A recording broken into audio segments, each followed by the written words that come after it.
लोकों को मुखरे हस फुटेबार प्रयास तो से जो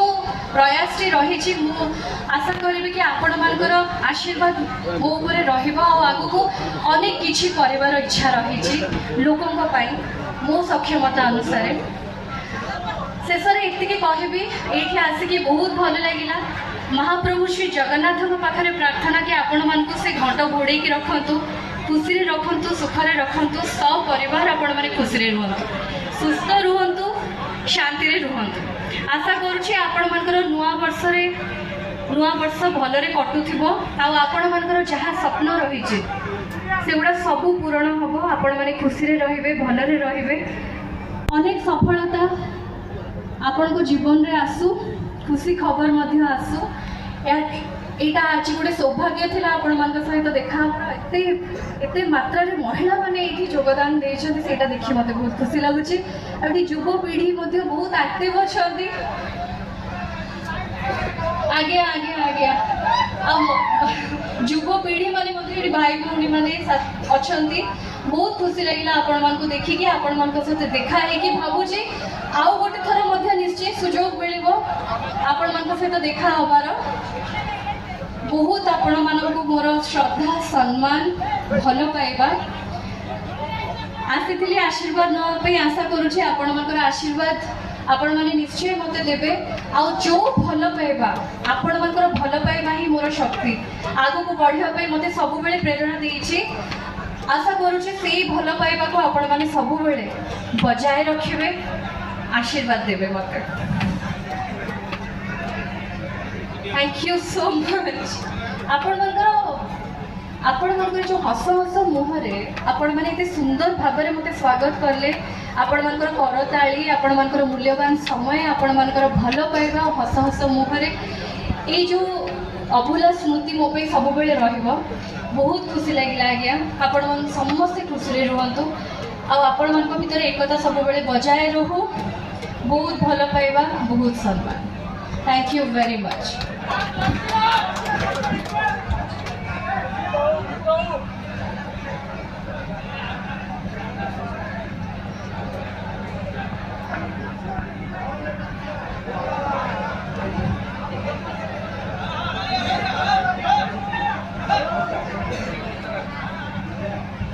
मत भाई कहते कि समस्ते आपण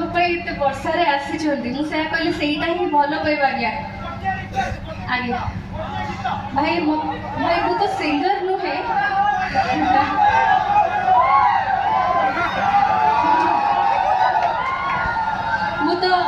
मु तो सिंगर नुहे भल गाई पारिबिनी किंतु भाई एते खुशी भल अछंती कहीं अल्प लगुच मते केमती अछंती जमा लगुनि आपण माटी को मु आगुरु भी आसी बहुत आगुरु आसली टिके दूर को आसली किंतु एपटे पाखापाखि आसी मु जानी जे ये दर्शक माने कलाकार को बहुत भल पाती आको उत्साह ही कलाकार को पाई गोटे उत्सव होइके आसे तेणु मु आउ थे पचार आपण मैंने केमती अच्छा देखिए आपण मैंने केमती कहते केमती अच्छा बस बर्तमान लगिला मुई माटी को आसी बोली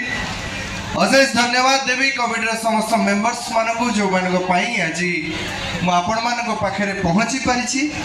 अशेष धन्यवाद देवी आपण मानक जो मैंने एते सारा भल पाइबा कलाकार मानक दौरान अशेष धन्यवाद देवी जो मैंने ये मंच उपर अभिनय करने जाऊँगी पछरे रेडी होउछंती अशेष धन्यवाद देवी आमर म्यूजिशियंस भाई मानक एवं ईच एंड एवरीवन को समस्त को जो मैंने आज मंच परिचालना करे कलाकार सब बड़े सुजोग खोजे गोटे एमती सुजोग जो थे कि सी दर्शक मान पाखक पहुँची पार दर्शक मान भल पाइबा साउंडी पार एवं दर्शक मानकर हस ता हृदय में छापी नहीं पार तेज आमको सुजोग बहुत कम मिले आम टीवी पर्दार आसू सिनेमा पर्दार आसू आपण मैंने आमको देखती आपण मान आम परिचय आम मैंने आग को बढ़ू किंतु आमको बहुत कम सुजोग मिले जो थे कि आपण मान सहित आम सीधा सड़क भाव में कथा हो पारू ଏବଂ ବହୁତ କମ୍ ସୁଯୋଗ ମିଳେ ଯେଉଁଥିରେ କି ଆପଣମାନଙ୍କ ଭଲ ପାଇବା ନେଇପାରୁ। ତେଣୁ ସେଭଳିଆ ଗୋଟେ ସୁଯୋଗ ଯେହେତୁ ଆପଣମାନଙ୍କ ପାଖରେ ମୁଁ ପହଞ୍ଚି ପାରିଛି, ଆପଣମାନଙ୍କଠୁ ଭଲ ପାଇବା ସିଧାସଳଖ ନେଇପାରିବି, ତେଣୁ ମୁଁ ଏ ସୁଯୋଗକୁ ହାତଛଡ଼ା କରିବିନି। ନିଶ୍ଚିତ ଭାବରେ ଆପଣଙ୍କ ହୃଦୟରେ ଛାପିକି ରହିବି ଏବଂ ଆଗକୁ କେମିତି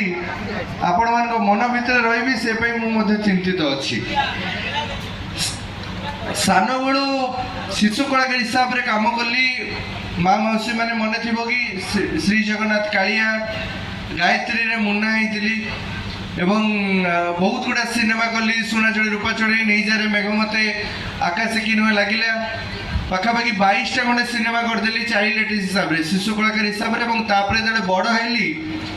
2017 ମସିହାରେ ମୋର ପ୍ରଥମ ସିନେମା ଆସିଲା ତୁ ମୋ ଲଭ୍ ଷ୍ଟୋରି। ଏବଂ ତୁ ମୋ ଲଭ୍ ଷ୍ଟୋରି ପରେ ବର୍ତ୍ତମାନ ପର୍ଯ୍ୟନ୍ତ 13ଟା ସିନେମା ମୋର ରିଲିଜ୍ ହେଇସାରିଛି।